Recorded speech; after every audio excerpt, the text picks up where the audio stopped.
大家好，師傅，今日有一個好有趣嘅問題。個信眾就係話咧，佢有個朋友咧往生咗啊。咁佢需唔需要咧喺佢嗰啲通訊軟件啊，或者啲手機嗰度咧 delete 咗佢，即係唔將佢再放喺佢嗰個聯絡人嗰度啦？佢有冇需要咁做咧？我哋答呢個問題之前呢，我哋都要理解翻佢背後嗰個傳說嘅。咁就以前嘅傳說係聽聞啦，就係相片咯。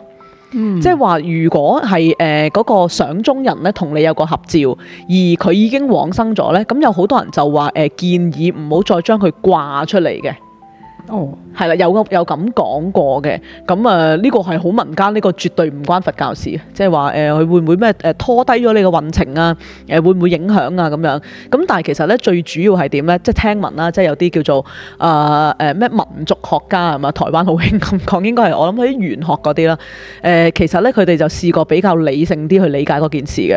佢話如果咧係比較大張啲，佢係掛喺你屋企，譬如係一啲好當眼嘅地方嘅，咁你可能佢又影得好惟肖惟妙，你半夜三更起身嗰陣時見到咧，你可能打個突嘅，咁就有咁講法。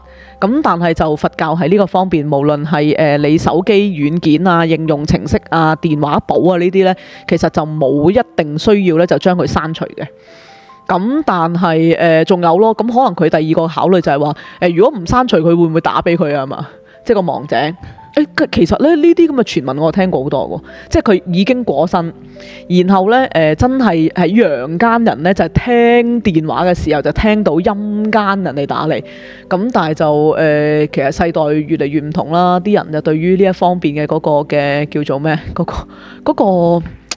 嗰個 resistance 啊，即係嗰種阻力又好似大咗，就少咗呢一種傳聞啦，就越嚟越唔多聽到啦。咁就一條先啦。咁跟住咧呢個信眾咧就係問咧，就話聽師傅講過咧，食素咧就可以回向俾往生咗嘅家人嘅。咁其實係咪每一次食完素，使唔使要都話係想回向俾邊一位，或者有冇啲咩特定嘅語句要講嘅咧？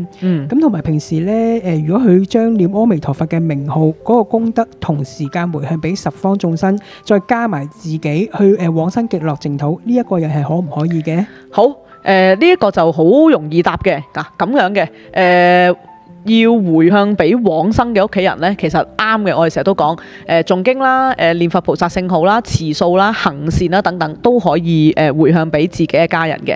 咁但係你問我啦，可唔可以俾一啲特定嘅語句呢？我哋就唔會俾你嘅。點解呢？因為咧特定嘅語句呢，太官方啦，太公式啦。佢唔會令到你呢嗰個心力呢可以加強嘅。即係好讀每一段嘢咁，純粹係對白，係啦，唔入肉嘅，係啦。咁我哋就唔會咁用嘅，因為回向咧，其實我哋係用個意念嘅力量去俾嗰個嘅加強啊。嗱，因為而家都前行修持緊啦，咁我哋就話啦，其實咧你念咧，譬如話念108遍往生咒，你一日念唔晒噶嘛。但係如果我見到有人報喎，好啦，咁我一日念唔晒，你就會將佢啦，譬如話拆開一半，我早上當早課念54片，晚頭黑晚課又念54片。咁好啦，回向幾時回啊？你係可以咁做噶喎，因為你會問噶嘛，我係咪等大和尚回向？唔係，因為大和尚咧亦都會同你再回一次，佢回一次嘅啫，就係喺個法會圓滿嗰日，盂蘭法會圓滿日，咁佢就即係疏文咁樣咧，就寫晒所有參加者嘅嗰啲名，咁然後咧佢同佛菩薩講啦，嗱呢一班人咧喺呢個半月裏邊咧就做咗前行修持嘅。總共片數有幾多？譬如話往生咒啊、專勝咒啊、滅定業真言啊，仲有呢一個嘅仲有咩添啊？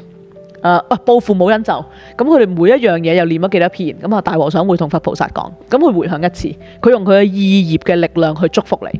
點解我會強調呢一個嘅意業嘅力量呢？你諗下啦，頭先我哋講身業咧有限。口業咧都係有限嘅，譬如話你個早課，我只能夠咧喺我公餘時間攞到個譬如話半個鐘念54片往生咒，咁係咪念一個54片啦？完㗎啦嘛，你個身業用咗啦，口業都用咗啦。咁但係咧，你喺嗰陣時咧，我就回向一次，你嘅意業無限㗎嘛，嗰個意業你咪諗一次，我將呢個功德咧，譬如話前行修持嘅，我課父母嘅，希望佢第日佢都係信佛嘅，第日往生嘅時候咧就無有障礙，順利往生淨土。可以啦，係咪？或者佢哋已經往生咗㗎啦，希望佢哋咧連增上品，花開見佛，可以啊，係咪？咁一次咯。好啦，咁但係咧，你諗下，你要花半個鐘頭念往生咒，但係咧，所謂回向咧，你淨係喺嗰個部分裏邊咧，可能用咗2分鐘、3分鐘，就將呢一個咁樣嘅祝福加強，用個意業嘅力量加強咗你頭先做咗有限嘅身業同埋口業啦，加一次包咗一次先。好啦，晚頭黑又念咗54片，咁啊夾埋108片咯，你又回一次，咁係咪再加強第二次啊？好啦，你加強嗰樣嘢咧無限噶嘛，我突然間醒起，我連做早課之前我都覺得哇好隨喜自己啊，平時都冇咁精進嘅，好彩有前行修持嘅啫。咁我念之前咧，我就淨起一個願。我希望咧呢54片咧就回向我父母點點點啊，或者回向咧我已經走咗嗰啲嘅爸爸媽媽啊，爺爺嫲嫲，希望佢往生淨土一次咯。念完之後又諗多次，咁你直情喺你念之前之後，你就將佢嗰樣嘢咧就叫加強咗2次。咁所以咧身業有限。口業有限，但係意念係無限嘅。咩事？我諗起咧，咁師傅你呢個解釋得好好啊！咁你咁樣講嗰54又回向一次，到咗108又回向一次，咁大家可能覺得哇，咁啊好抵咯。係啊，因為咧其實好多人都會問咧，譬如可能佢食咗一餐素，佢就唔係持像素嘅，食得一餐得一餐，咁食完嗰餐。咁應該可以回向啊！係啊，佢唔記得咗喎。到第二日嘅時候諗起嘅時候，哎呀，我琴日做咗個善業，但我冇回向，咁我咪好似蝕咗底咁，好唔抵咁咯，好似白做咗咁樣咯。你呢個問題問得好啦，嗱，啱嘅。頭先講咗意念係無限嘅，仲有咧回向嘅時間咧都冇限制嘅。嗱，有經文根據嘅，有一部咧就叫《拿先比丘經》，那裏個那，先係先後個先，又叫《彌蘭王所問經》，就係彌蘭王問拿先比丘。咁彌蘭王問咩咧？佢就話啦，點解有人咧行善啊個善業會大啲？點解有人作惡咧個惡業又會細啲？佢點樣講咧？拿先比丘就話：如果有人行善，佢日夜自念歡喜，即係佢日日夜夜都諗起呢件善事，佢都覺得哎呀好隨喜啊，好開心啊！我希望咧呢一個善業咧可以咧回向自己啊，希望家人又點點點啦。咁佢咪日夜自念歡喜咯？佢諗起一次又諗一次又開心，諗起第二次又第二次開心。我有講過啊嘛，我哋咪2-3年前咧喺泰國一間寺院嗰度咧，咪資助去起咗一個嘅火葬設施同埋殯儀館嘅，咁就俾嗰啲當地嗰啲貧民咧，佢冇能力殮葬，佢喺嗰度可以做得到。咁你諗下啦，你點解你咪同我講嘅？佢話你邊有諗過㗎？係咪一世人喺香港起火葬設施、起殯儀館係唔可能㗎嘛？佢話但係咁樣都俾我哋做到，遇到個咁嘅因緣。你諗下，而家2-3年後，我哋講起，我哋又隨起一次。嗱，你嗰個食素嗰個嘅回向呢，你今日食完之後，你又回向，晚頭黑諗起嗰陣時又回向多次，係得嘅。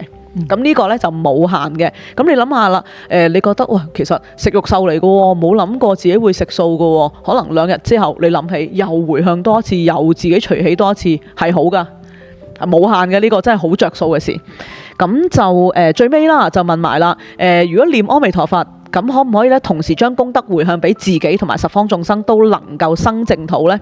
嗱，我哋又係咁講，唔可以將佛法就當人情，大家會覺得好似好順暢、好順頭順路嘅事嚟噶嘛，理所當然一定得噶啦。嗱，唔係噶，往生淨土呢，就要信願行3資糧具足。如果我係嗰個修行人，我自己知道有淨土，咁咪信啦。我想生淨土就願啦，然後我自己就一路係念佛啦，觀想住淨土嘅莊嚴，我好想生淨土嘅，咁呢個就行。好啦，咁但係你而家回向俾佢呢，佢如果嗰個對象佢唔知道有淨土，冇願生淨土嘅願心，佢自己亦都唔會念佛嘅話呢，你呢係幫唔到佢就咁樣生淨土。但係你話喂，我回向佢得生淨土喎，得，你就俾咗資糧。甚至乎俾咗因緣佢可能日後啦，嗱，假設啦嚇，咁我成日都話，點解嗰啲要聽翻我哋嗰啲咩大蒙山啊法會圓滿日嗰啲開示啊，乃至到甘露啊，或者嚟緊盂蘭法會，我哋都會講。其實咧，點解話每一次呢啲嘅普渡嘅法會咧，你請地獄道、請餓鬼道嘅眾生嚟，好多嗰啲人嘅先人都係㗎，佢喺鬼道㗎嘛，喺鬼道佢嚟到法會嘅時候，佢聽到啦，法師誦經、大和尚開示，咁裏邊有講到咩叫極樂淨土，佢開始知道哦，原來有淨土呢件事嘅，淨土咁莊嚴嘅，我哋可以發願往生，佛菩薩亦都勸我哋，法師都勸我哋去發願嘅，咁佢咪信資糧具足、願資糧具足，佢喺個法會裏邊亦都會隨同大眾一齊去念佛，佢咪行到具足咯。好啦，你回向俾佢係點啊？你就加強佢，一係佢冇因緣嘅，你俾咗呢啲因緣佢嚟到法會。好啦，佢已經有因緣嘅，你就加強佢嗰個所謂嘅往生淨土嘅福德因緣。